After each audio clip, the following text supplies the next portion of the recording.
Senator Imee Marcos, ginulat si Pangulong BBM sa damit at pinatato at kakaibang sinuot ni Senator Imee Marcos. Ayon sa nakalap nating impormasyon, nagkagulo ang media sa Sona nang makita at banggitin ni BBM ang tato at suot ni Senator Imee sa Sona. Ayon kay Senator Imee, ito ang totoong sinusuot dapat sa Sona, hindi yung magagarbong pananamit pero walang suporta sa kultura. Mula nang gayahin natin pati pananamit ang disenyo ng dayuhan, kaya kanyang gagawin ng kakaibang pananamit at pagpapatato sa Sona bilang panghihikayat na kanyang ibabalik ang simpleng pananamit lang sa Sona. We have to remember the vanishing cultures of the original Filipino. Ito itsura ng katutubong Pilipino bago tayo sakupin ng iba't ibang mga dayuhan. These are just the traditional tags of the Filipinos. No? We are not decorative sa tattoo natin. You have to earn it. So, at dito ang pipili, ang serpent, ang serpent eagle, ano-ano. It's a breaker. Ito yung aso. Ako yung aso ko. Ayan. So, ibig sabihin po ito may ganawan? Hindi. Cordillera. Northern. Dr. Imee, I like it. Dr. Imee, a few questions lang po. Bilang ate po na ating Pangulo, ano pong grade nyo sa inyong kapatid bilang isang Ay, naku, mahirap mag-grade. Mahal ko yun eh. And thus, with this in my heart, I know that the state of the nation is sound and is improving. Dumating na po ang bagong Pilipinas.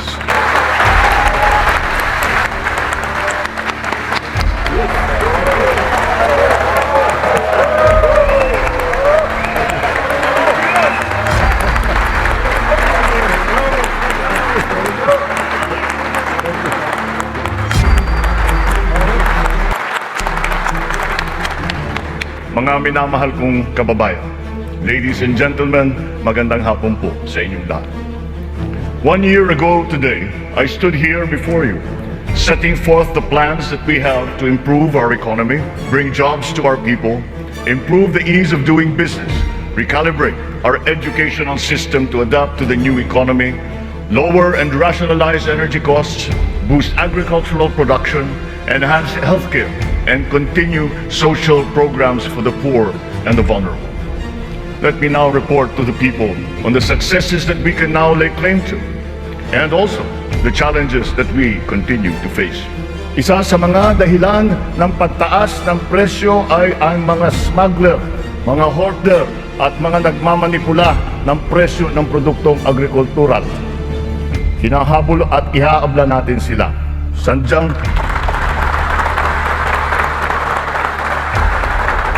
Sadyang hindi tama ang kanilang gawain at hindi rin ito tugma sa ating magandang layunin. Pandaraya ang kanilang ginagawa.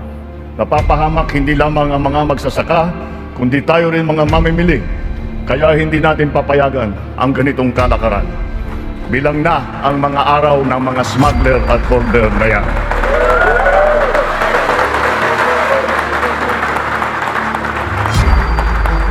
Ipinagbubuklod natin ang mga magsasaka sa pamamagitan ng farm and fisheries clustering at mga livestock multiplier farms. 300 cluster na ang ating natukoy na binubuo ng halos 900 kooperatiba at may lawak na mahigit na 200,000 hektarya ng bukirin. Upang mas mapabilis at mas mapadali ang pagbuo ng kooperatiba, kakailanganin natin ang suporta ng Kongreso na maamyandahan ang cooperative code. Sa pamamagitan nito, unti-unting lalakas ang kanilang produksyon at puwersa sa merkado.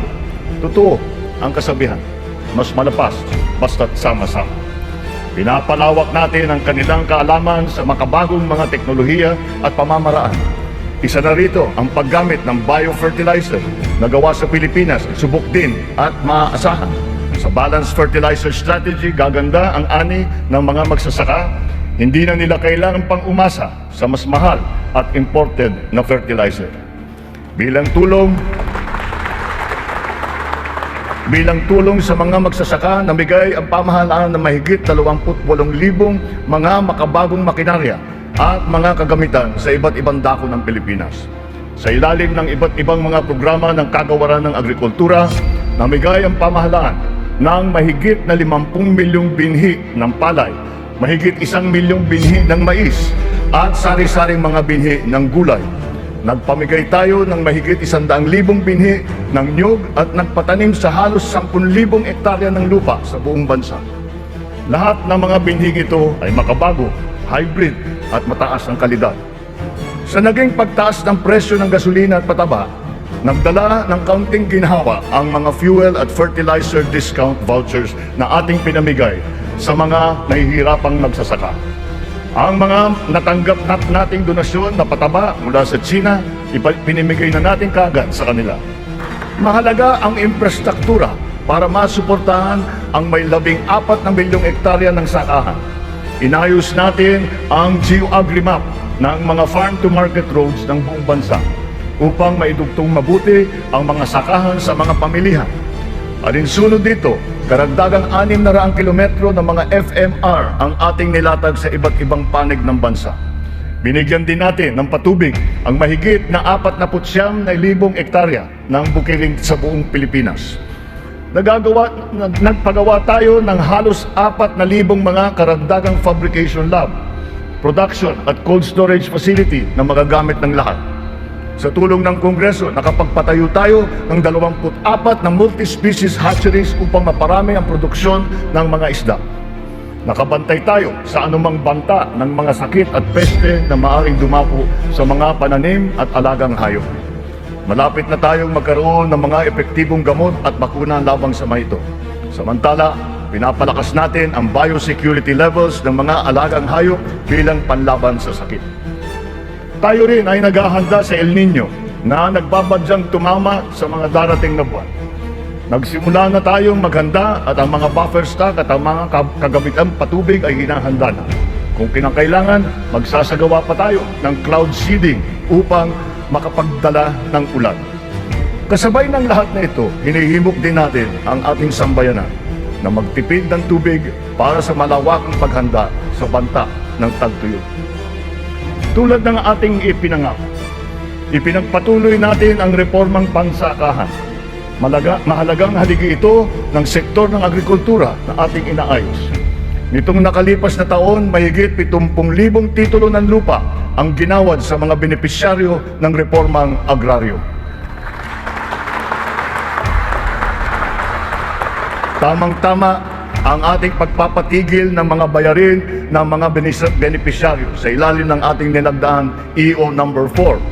1 taon mula nung aking unang Sona na isabatas na ang bagong Agrarian Emancipation Act.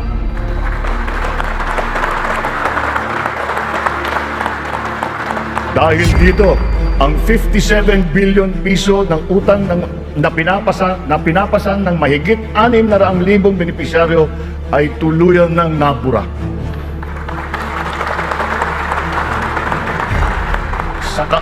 Sa ngalan ng mga magsasakang ito at ang kanilang mga pamilya, maraming salamat muli sa ating mga mambabatas.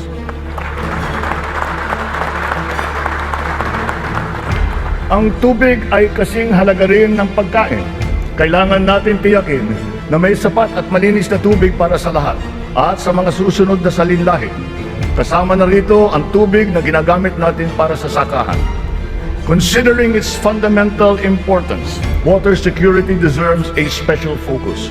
Our efforts must not be scattershot, but rather cohesive, centralized, and systematic. So given that urgency, we have created the Water Resources Management Office to specifically handle the delicate job involving this most precious resource. Nakikipag-ugnayan tayo sa Kongreso upang maipasa ang batas para sa pagbuo ng isang Department of Water Resource Management.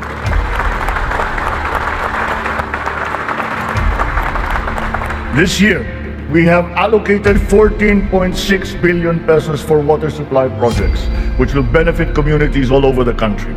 Recently, the water supply of NCR and Rizal received a significant boost from the first phase of the Wawa Bulk Water Supply Project. The water supply will increase as the project enters the second phase. We have installed 6,000 rainwater collection systems across the country in preparation for the looming dry spell brought about by El Nino. One of the keys to continuing economic growth is infrastructure development. So we will build better and more. Our 8.3 trillion peso Build Better More program is currently in progress and being vigorously implemented.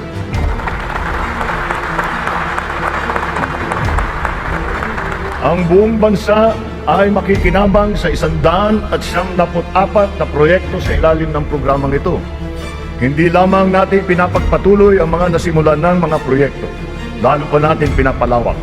Kaya naman, ang 123 proyekto dito sa Build Better More program ay bago.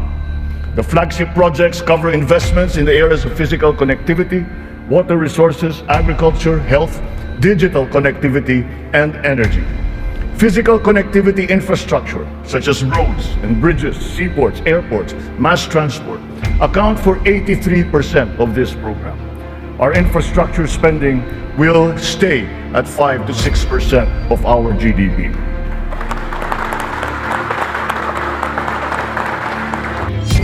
Last year, we emphasized certain strong headwinds that were confronting us along with the rest of the world in our post-pandemic economic recovery. And the biggest problem that we encountered was inflation. Maraming kaganapan sa mundo ang nakapagpagulos sa maayos na takbo ng pandaigdigang merkado. Bukod sa digmaan sa Ukraine, naroon ang patuloy na epekto ng pandemya. Pinalala pa ito ng pagbabawas ng produksyon ng mga bansang pinagkukuhanan natin ng langis. Nang tumaas ang presyo nito, nagsumura na rin ang presyo ng iba't ibang bilihin, ang gasolina, ang kuryente at ang pagkain. Ramdam sa buong daigdig, pati na sa Pilipinas, ang naging pagtaas ng mga presyo ng bilihin noong mga nakalipas na buwan.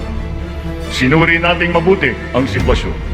Sa tulong ng ating mga ekonomista, nakapagbalangkas tayo ng mga polisiya na magsisilbing pundasyon ng ating ekonomiya sa mga susunod na taon. Ito ay nakasaad sa ating medium-term fiscal framework na sinuportahan ninyo sa Kongreso. Kasabay nito ang paglulunsad ng mga estratehiya na mapalakas sa kakayahan ang ating mga kababayan at mga sektor ng ating ekonomiya. Nakakita po tayo ng magagandang resulta. While the global prospects were bleak, our economy posted a 7.6% growth in 2022, our highest growth rate in 46 years.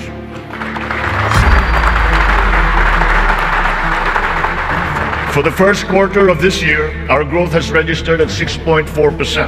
It remains within our target of 6 to 7% for 2023. We are still considered to be amongst the fastest growing economies in the Asian region and in the world. It is a testament to our strong macroeconomic fundamentals. Our financial system, the nerve center of our economy, remains strong and stable. Banks, the transmission arms of our monetary policy, have strong capital and liquidity positions.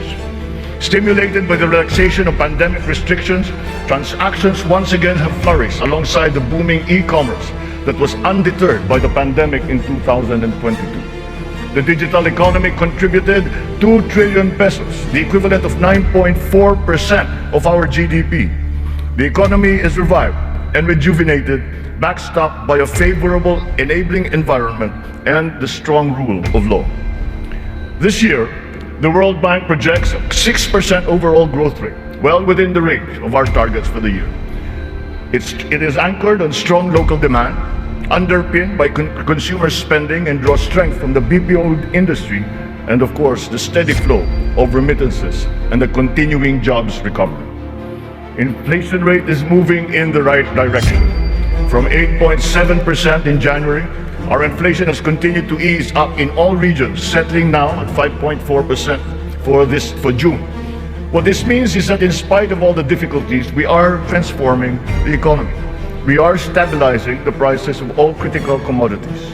According to the Bangko Sentral, inflation is expected to ease further by the close of the year and projected at 2.9% by 2024.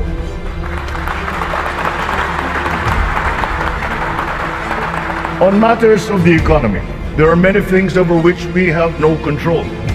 But over those where we do have control, we are doing everything we can. Puspusan ang ating ginagawa upang pataasin ang produksyon ng ating ekonomiya. Pinapalago natin ang mga industriya dinadagdagan natin ang mga infrastruktura upang mas mapabilis ang daloy ng mga produkto at ng serbisyo. Higit sa lahat, pinapalakas natin ang kakayahan ng mga mamamayan upang mapaganda nila ang kanilang pamumuhay. Ito ang punot dulo ng ating Philippine Development Plan. Investments in public infrastructure and in the capacity of our people through food, education, health, jobs, and social protection remain our top priority. For this year, economic and social services were allocated almost 70% of the national budget. Higher revenue collections will be critical in our ability to bolster public investments. Under our fiscal framework, we envision our tax and revenue efforts to further increase to up to 16.9% and 17.3% by 2028. Revenue generation has improved this year. From January to May, the Bureau of Internal Revenue has posted record collections amounting to 1.05 trillion pesos, an increase of almost 10% over the last year. For its part, the Bureau of Customs has also increased its collection by 7.4% for the first 7 months of 2023, amounting to 476 billion pesos. Since July 2022, we have seen increased revenues from PAGCOR of 47.9% and from the PCSO of 20%. We therefore seek once again the continued support of Congress to enact into law the policies and reforms under our fiscal framework. Sa mga nakalipas na buwan, nakita natin ang pagbaba ng presyo ng bilihin sa iba't ibang mga sektor. Napatunayan natin na kayang maipababa ang presyo ng bigas, karne, isda, gulay at asukal. Malaking tulong ang Kadiwa Store na ating muling binuhay at inilunsad. Ang layunin ng Kadiwa ay pag-ugnayin ang mga magsasaka at ang mga mamimili. Walang iba pang namamagitan. Wala nang dagdag na gastos at patong. Maganda ang kita ng magsasaka, nakakatipid din ang mga mamimili. Sa mahigit 7,000 kadiwa na idinaos sa buong Pilipinas, 1.8 million na pamilya ang nakinabang sa mababang presyo ng bilihin. Sa kabuuan, halos 700 milyong piso ang naging benta ng mga ito na nakapagbigay ng hanap buhay sa mga membro ng mahigit 3,000 na kooperatiba at samahan. Maganda ang nakita nating resulta, kaya papalawigin pa natin ang kadiwa sa buong bansa. Kamakailan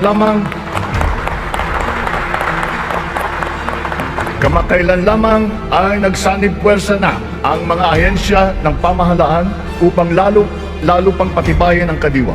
Katuwang natin dito ang buong sektor ng agrikultura at ang lokal na pamahalaan.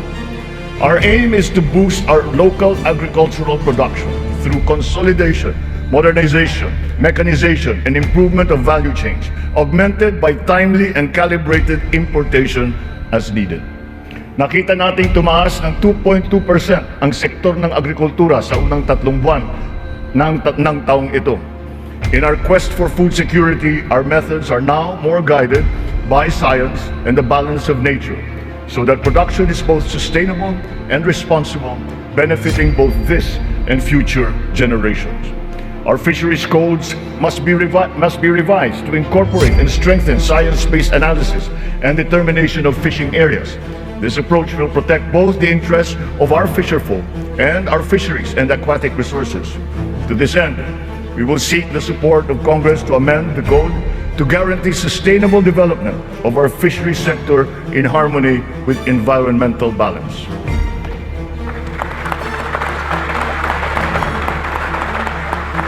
Habang pinapabuti natin ang lagay ng ekonomiya, pinapalakas din natin ang kakayahan ng Pilipino. Ito ay sa pamamagitan ng mahalagang armas ng edukasyon, magandang kalusugan at trabaho. Malaking bahagi ng pondo ng pamahalaan ay inilaan para sa mga ito. Sa ating pagtahak sa kaunlaran, walang mamamayang Pilipino ang maiiwanan. Para sa atin, ang bawat buhay ay mahalaga.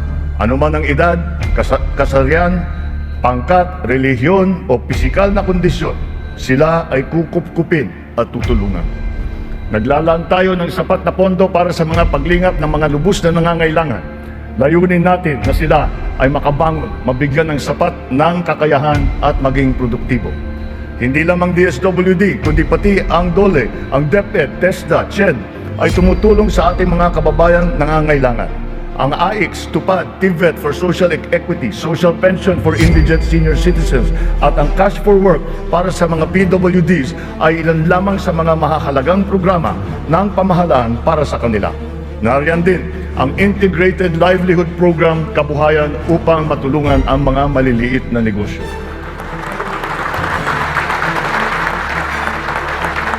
Nagsisimula ang lahat sa edukasyon. Ito ay para palakasin ang isip at kakayahan ng bawat Pilipino. Ang ating butihing Vice Presidente na kalihim din ng kagawaran ng edukasyon ay tumutulong upang tiyakin na ang bawat batang Pilipino ay mabibigyan ng nararapat at kalidad na edukasyon.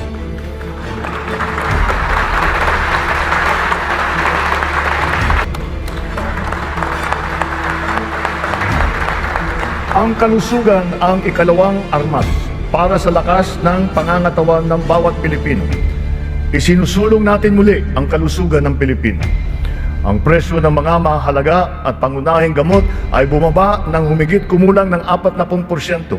Mayroon ding iba na bumaba na hanggang 70%. Aside from the maximum retail price regulation being implemented, strategic VAT exemptions also lowered the prices of 59 essential medications such as those for cancer, diabetes, hypertension, kidney disease, and mental illness. Palapit na tayo. Palapit na tayo sa hangarin na ang lahat ng Pilipino ay makakakuha ng serbisyong pangkalusugan. Sa ngayon, mahigit 93% na ang kasapi sa PhilHealth. Sa pinagandang konsulta package ng PhilHealth, 21 klase ng mga gamot at 13 laboratory service ang ibibigay ng libre. Ngayon, meron na tayong mahigit 2,000 konsulta center sa buong bansa. Ang bilang na ito ay mas marami ng 35% mula nung nakalipas na taon. Upang mas lalo pang makatulong sa mga pasyente, ang dating 70 libreng dialysis session ay inakyat na natin sa 156.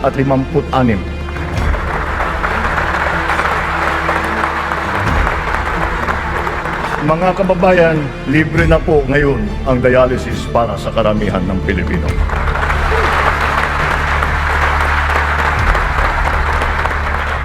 Noong nakalipas na taon, mahigit 3.4 milyon na Pilipino ang nabigyan ng tulong sa ilalim ng Medical Assistance for Indigent Patients program ng DOH. Tinutugunan natin ngayon ang ating kakulangan sa mga doktor at mga nurse sa pamamagitan ng mga reforma sa edukasyon, patuloy na pagsasanay at paniniguro sa kanilang kapakanan. Naglagay po tayo ng doktor sa halos 200 munisipyo sa bansa. Lalagyan natin din ng doktor ang natitirang 19 na bayan na wala pang doktor. Upang masuklian naman natin ang naging sakripisyo ng ating mga health workers sa pribado at pampubliko ng mga ospital nung nakaraang pandemya, ipapamahagi na sa kanila ang kanilang COVID Health Emergency Allowance at iba pang mga nabinbing benepisyo.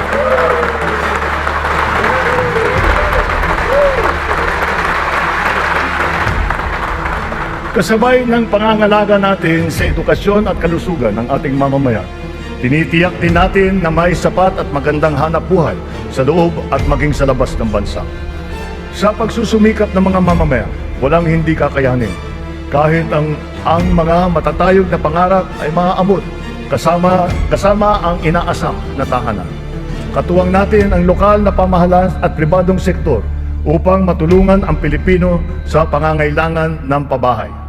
Patuloy ang serbisyo ng Pag-ibig Fund upang makatulong sa kanyang 15 milyong membro para makabili ng bahay. Sa nakaraang taon, mahigit 100,000 ang kumuha ng housing loan sa Pag-ibig na nagkakahalaga ng 117 billion na piso. Ito ang pinakamataas ng bilang sa buong kasaysayan ng Pag-ibig.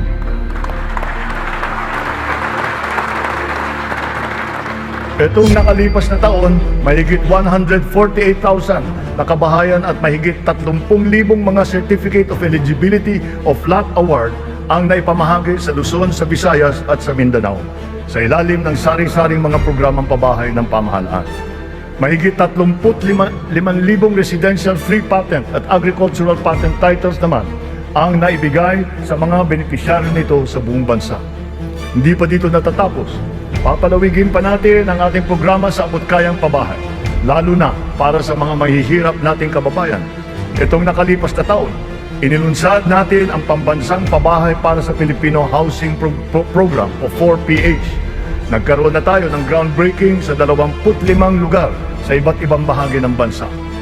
Nagpirmahan na rin ng kasunduan upang simulan ang mga proyekto sa mahigit 100 lokasyon. Kung susumahin natin ito, mahigit 1 milyong kabahayan ang may alay natin sa ating mga kababayan sa buong bansa.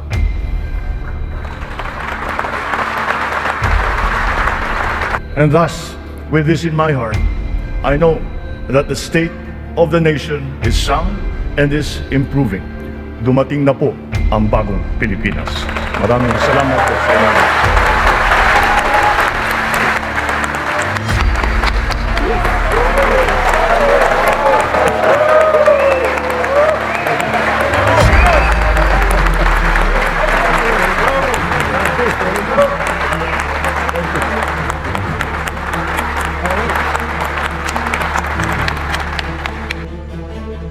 Ngayon, ikaw bilang Pilipino, ano ang masasabi mo at reaksyon sa balitang ito? Mag-iwan ka ng komento sa ibaba at atin pong babasahin isa-isa.